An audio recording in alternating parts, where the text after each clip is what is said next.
If Nick Sirianni stays, he got to stay out the way. I'm going to say this again. If Nick Sirianni stays, he got to stay out the way. That's been the slogan on this channel for the past couple weeks, and it's still the slogan moving forward, but we're going to talk about it. Keep it locked. You didn't want to give us nothing, so therefore we got to go take it. I don't need to say no more. Give me my darn theme music.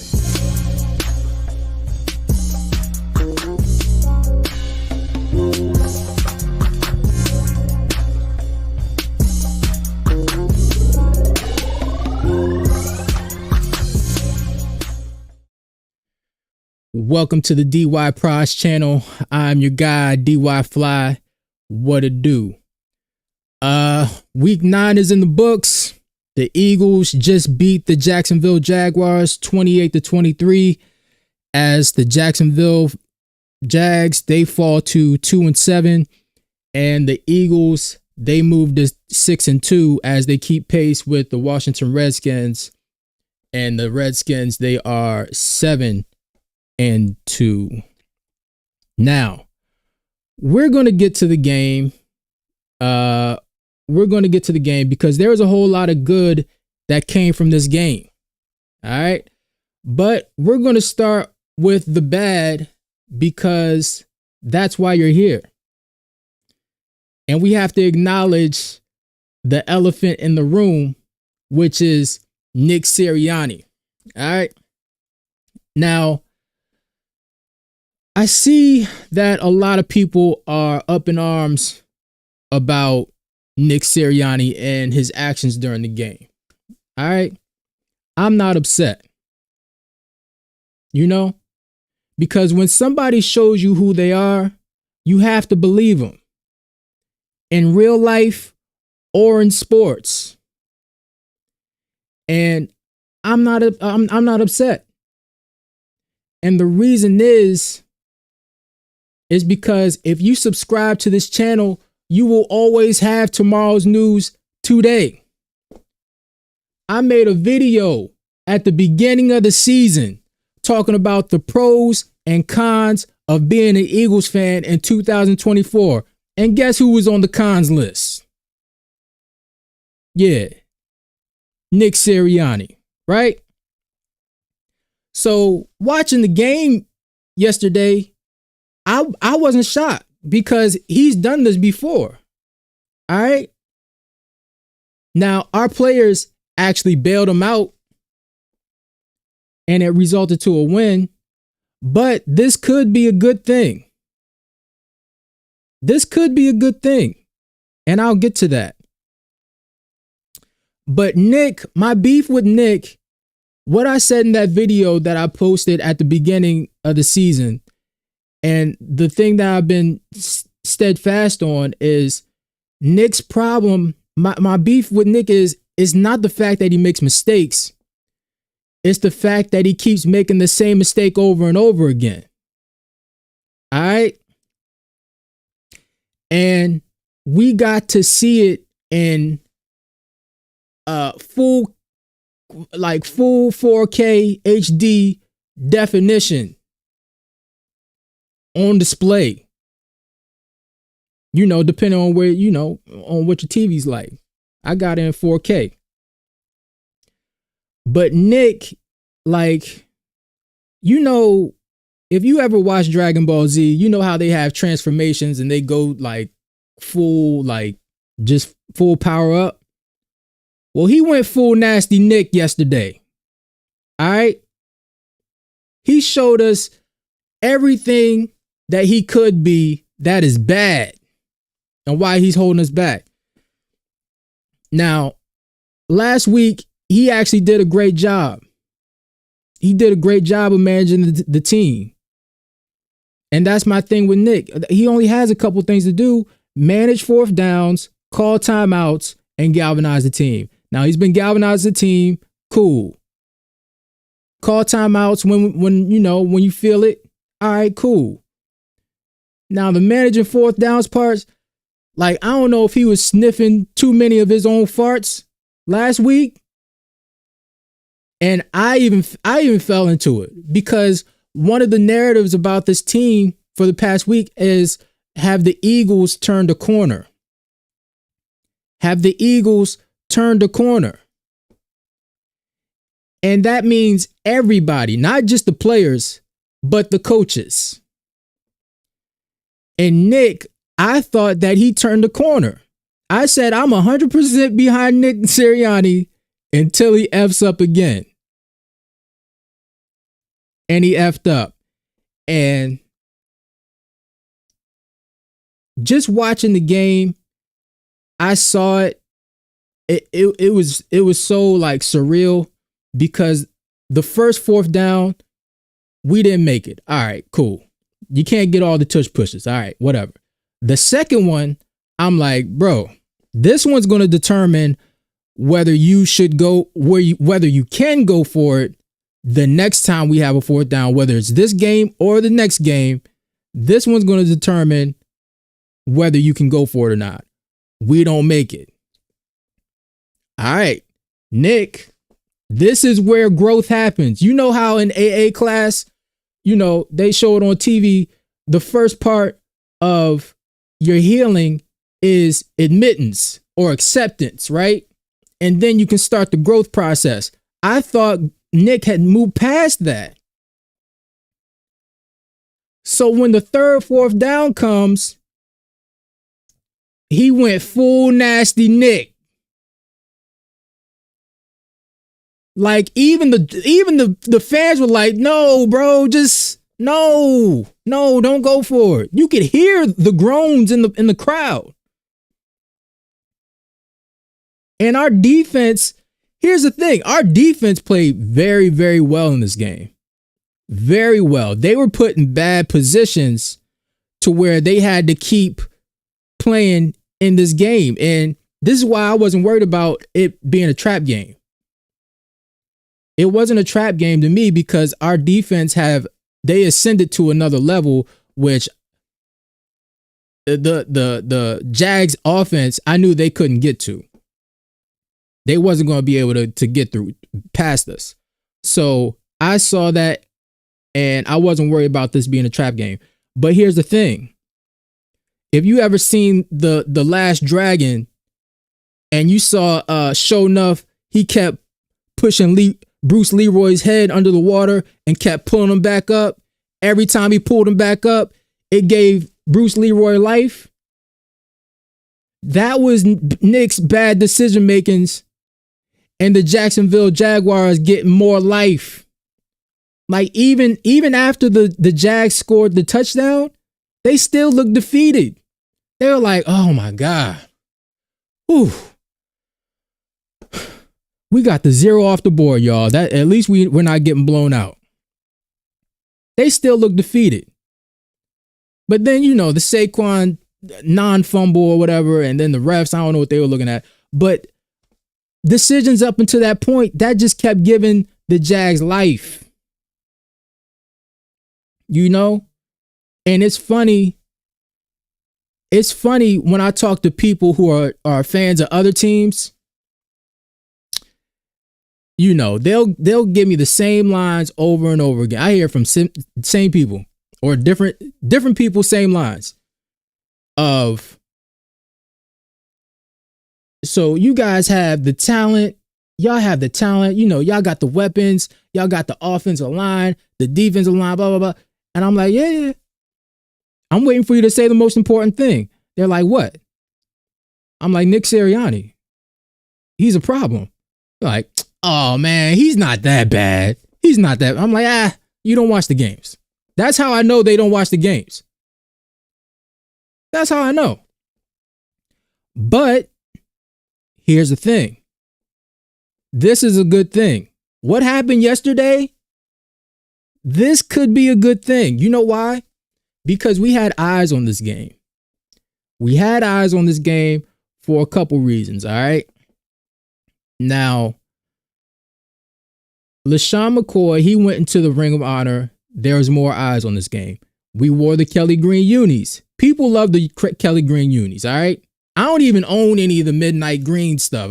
I threw all that out. Once they started selling this exclusive, I went full Kelly Green, you know, and it looks good on me. So Kelly Green unis, people were watching, and Dougie P came back. So people were thinking this might be a trap game. Dougie P's going to fire up his troops, whatever. Eyes on this game. Emmanuel Acho was there too. All right. National media. All right. So now, with all that happened and seeing how that game transpired, now people can start changing the narrative, rightfully so. Instead of putting all the blame on Jalen when stuff goes wrong, now you can see what's been happening for the past year and a half. Easy math. Now, imagine this would have been really good if this was back in the primetime game where it was supposed to be. Oh, my goodness. That would have really put the press on Jeffrey and Howie to make a decision. All right. If it was the primetime game where it was supposed to be against the Jags, that would have put the pressure on them to make a decision and at least send out a message saying, you know, Nasty Nick, he's good for the season. We'll have to make a decision after the season, whatever. That would have happened this week if it was in prime time, but we're probably not going to get that since we got the W, but we will get some leaks. Our locker room has been real leaky this season. All right. So we'll probably hear something back from that, but yeah. Nasty Nick, he's a hindrance to this team. How far do we go? I don't know. If we played Detroit today, we'd probably get the brakes beat off of us. All right.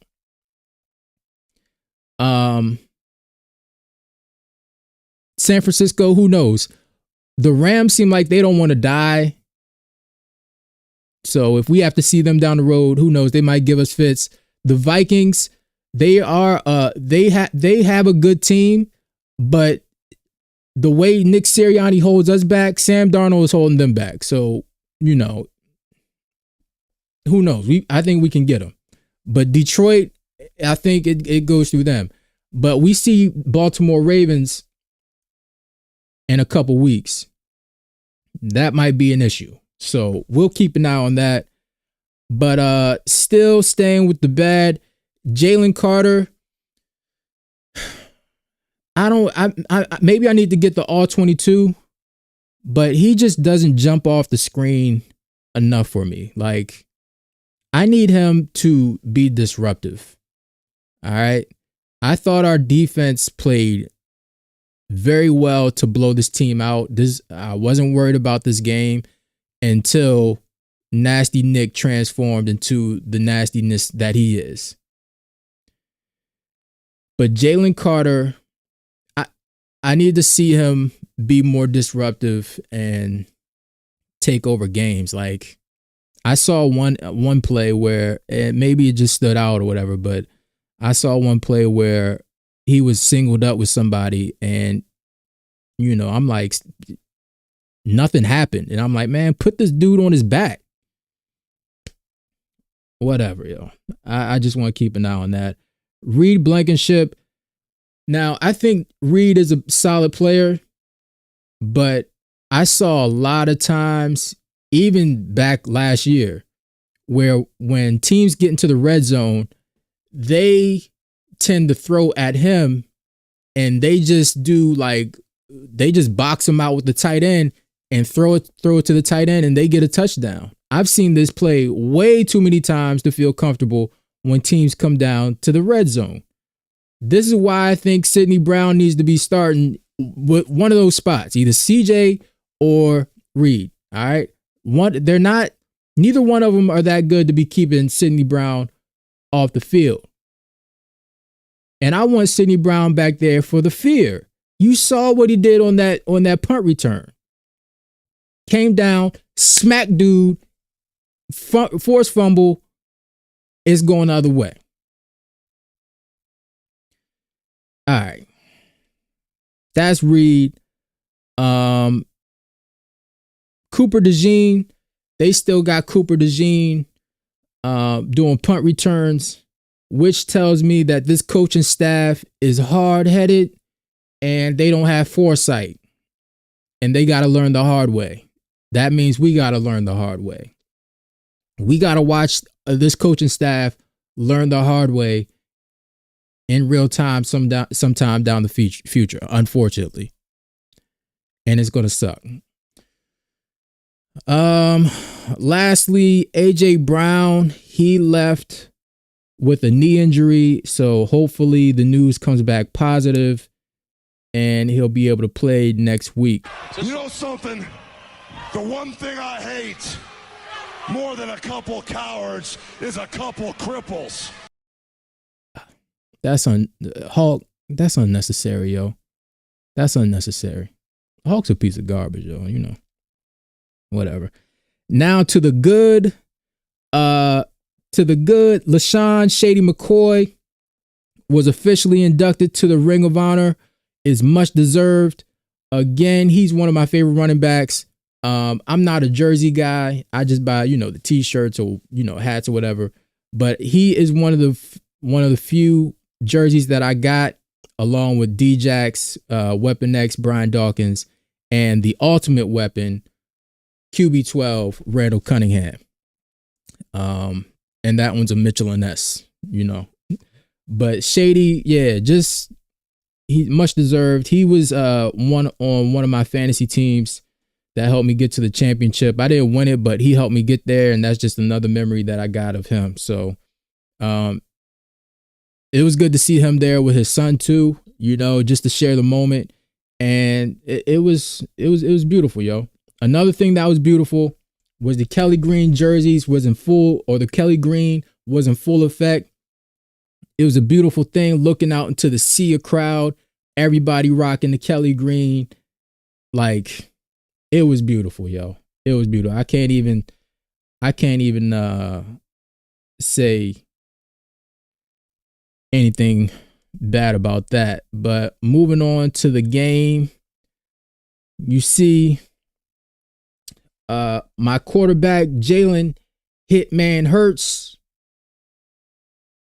Let me see. Hold up. Yeah. My quarterback, Jalen Hitman Hurts. It's my quarterback. That's right. Another solid game. 18 for 24, 230 yards, 2 touchdowns. He had a couple of sacks, which he took a lot of unnecessary hits. I want to see him get rid of the ball, but he played well yesterday. Another game where he didn't turn the ball over. Just so solid. He even gave you the side of eggs with 67 on the ground and a touch. What more can you say about this man? All right, y'all get off his tip. All right. Now Saquon, you see the numbers, man.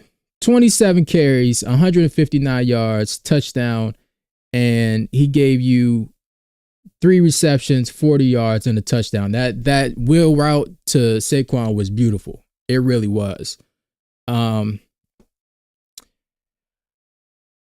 It seems like he's on a mission.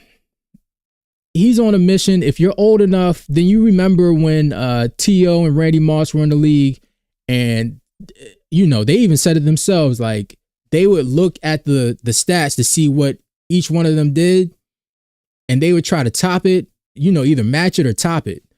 And that's what it seems like he's doing with Derrick Henry right now. And I love it.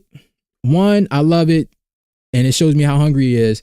2, I need the rest of the team to match his hunger. I really do. Like, it's obvious who's really the engine of this team right now. And once we start playing at the level that he's playing with, I think we're going to be dangerous. But you know who is playing at that level? Smitty. Oh, and before we get to that, the one thing I want to see with the running game, I was hoping I'd see it with this game, is I wanted to get the other running backs involved. Like Kenny G and Will Shipley. I want to see them get more involved because I want to preserve some of his Saquon's gas for the playoffs, you know? And I think it's going to be important that we do that. Let me see. Saquon, Smitty had that beautiful catch. He had 4 receptions, 87 yards and a touchdown. That long of 46. When Jalen threw it, I thought he overthrew it. I honestly thought he overthrew it. The way the TV angle was or whatever, I'm like, what is Jalen throwing? And then when Smitty just did one of them joints and he brought it in, I almost jumped from I was like, oh my goodness, I can't believe he caught that. Now, the thing is, Smitty's a dog. He's a dog for real. The conversation for the past couple of years has been who's the best second receiver in the league. You know, they'll bring up names like Jalen Waddle from Miami, T. Higgins from the Bengals, and Smitty. And, you know, some people will pick Waddle because he's faster, whatever, because he got the speed. People will pick T. Higgins because he's bigger. He played with Joe Burrow, whatever. But anybody who watches Eagles games knows that Smitty plays way bigger than what he is. He goes up and gets it. All right. And he came into the league with cachet. Like, he came into the league polished as a route runner, a catcher, you know, understanding leverage, spacing, all that. He was already that in college. The only thing he needed to do was grow into his body a little bit. He was a Biletnikoff Award winner, won the Heisman. The last wide receiver to do that was back in 91. Desmond Howard. We got that on our team, along with A.J. Brown. So when people ask that question, it's no question now. Plus, he stays healthy. Them dudes don't even stay healthy. They can't even stay on the field. So stop. Smitty is that dude. You see that Grant Calcaterra, he's still filling in wonderfully. 5 catches, 30 yards, moving the chains. Cool. I love it. Again, AJ, he went out. Our defense played very well. This should have been a blowout. Trevor Lawrence, I was really trying to like this game. I thought it could have been important to where after this game, there would have been no more passes given to Trevor Lawrence after this game. You know, he threw 2 interceptions. He had 2 sacks. Did he have a fumble? Nah, just the 2 interceptions. But 16 for 31, 169 yards. We gave him life. You know, we gave him life. I wanted Dougie P. I wanted this to be his last game for the Jags. And we gave him life. Nasty Nick gave him life. They didn't do nothing on the ground. You know, Evan Ingram, he kept moving the chains. That was making me sick. Zach Bond was everywhere. 2 pass deflections, tackle for loss, 10 tackles. Josh Sweaty J. Yeah. Sweaty J. He came up big. He had a couple sacks. Isaiah Rodgers, he was solid. They were picking on him, yo. They were picking on him. They did, and that's the Q. Look, when I say we got a superhero, I don't mean like, oh, it's funny, yo, we got a super. No, I mean an all-pro. When I say superhero, I mean all-pro. And when I say Q is that, not Reed Blankenship, but Cooper DeJean, yes. Yes, he jumps off the screen and he eliminates plays. That's why I'm so hard on Jalen Carter, because if we can get that up front, that opens up everything. That opens up everything. Quinyon Mitchell, Nakobe Dean. Oh my goodness. I should have started off the defense with this. Nakobe Dean came up huge. All right, huge. Huge. That interception, I was like, oh my God, he got it, yo. I've been hard on Nakobe. You know, there was still some plays out there, you know, we swiping that air or whatever, but F all that. He iced the game. Put the nail in the coffin. Shout out to Nakobe. Tell me how my taste. Yeah. These guys, they came to play. They came to play. Other than that, yeah, the refs, I don't know what they were looking at on that one play, but that's about it. But who do we got next? Let's see who we got next. We got the Cowgirls next. 4:00. It looks like it's in Dallas, so yeah, we're gonna have to take care of business. Look, Olarski loves the Eagles, doesn't trust the coach. Finally, after a year and a half, I gotta be preaching to myself, but y'all know what it is. What?